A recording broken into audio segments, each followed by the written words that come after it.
পুরো সংবিধান বাতিলের কথা বলেছেন। খালেদা জিয়াকে ঘিরে ছড়ানো এই দাবি বিভ্রান্তিকর। 2011 সালে তিনি পুরো সংবিধান নয়, বরং পঞ্চদশ সংশোধনীর বিরোধিতা করে বক্তব্য দেন। ভাইরাল ভিডিওতে প্রেক্ষাপট বাদ দিয়ে বক্তব্যের অংশবিশেষ কেটে ভিন্নভাবে উপস্থাপন করা হয়েছে। অর্থাৎ এটি আংশিক তথ্য ব্যবহার করে তৈরি বিভ্রান্তিকর প্রচারণা। বিস্তারিত জানুন আমাদের প্রতিবেদক রাফিদ হাসানের রিপোর্টে।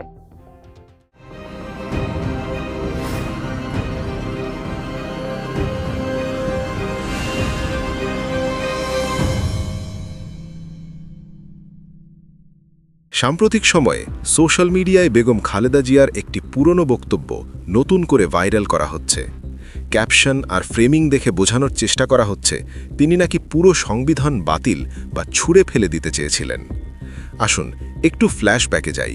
সময়টা 2011 সালের 13 জুলাই।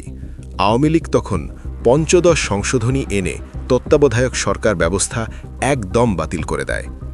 মানুষের ভোটাধিকার কেড়ে নেওয়ার সেই মুহূর্তে ক্ষুব্ধ হয়ে বেগম জিয়া বলেছিলেন, এই সংশোধিত সংবিধান ছুঁড়ে ফেলা হবে।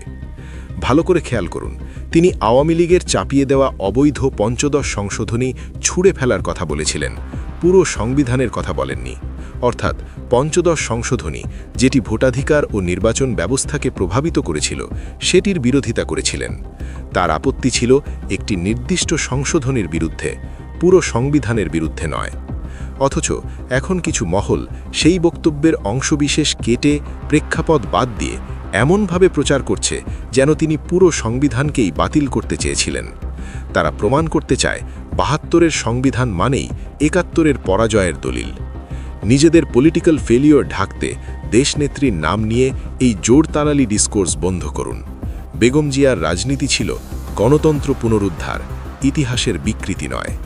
Facts don't care about your agenda. তাই খণ্ডিত ভিডিও দেখে বিভ্রান্ত হবেন না, সত্য জানুন, মিসইনফরমেশন রুখে দিন।